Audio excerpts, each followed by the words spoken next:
Middle class.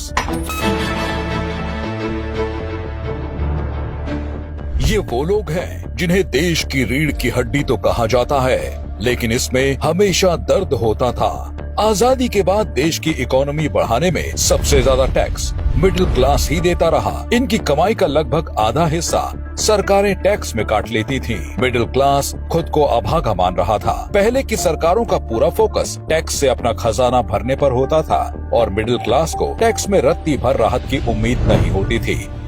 लेकिन मोदी सरकार ने न सिर्फ मिडिल क्लास की मनोदशा बदली, बल्कि उन्हें प्राथमिकता देते हुए सशक्त और मजबूत भी किया।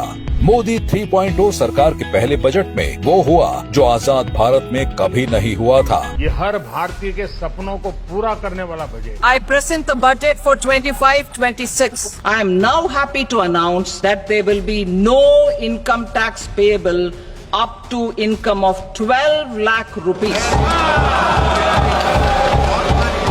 जिस मिडिल क्लास को साल 2005 में यूपीए सरकार ने 1 लाख तक की इनकम में टैक्स छूट दी थी, आज उसी मिडिल क्लास को एनडीए सरकार ने 12 लाख तक की इनकम तक छूट दी है।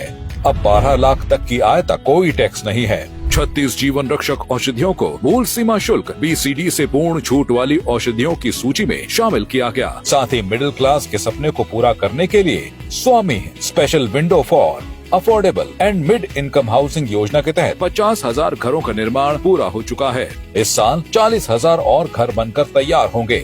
स्टार्टअप्स को नई ऊंचाइयों पर ले जाने के लिए 10,000 करोड़ रुपए का नया फंड ऑफ फंड्स लाया जाएगा और उद्यम पोर्टल पर रजिस्टर्ड सूक्ष्म उद्यमियों के लिए 5 लाख रुपए की लिमिट वाले कस्टमाइज क्रेडिट कार्ड भी लाए जाएंगे। मोदी सरकार ने 2025 के बजट में मिडिल क्लास को उनकी अपेक्षा से अधिक सौगातें दी हैं। अब मिडिल क्लास के पैसे से सरकार का खजाना नहीं, बल्कि उनकी खुद की जेबें भर रही है। मोदी सरकार का हर कदम, हर एक्शन मिडिल क्लास के लिए है। मोदी सरकार 2047 के लक्ष्य के साथ विकसित भारत की तरफ आगे बढ़ रही है।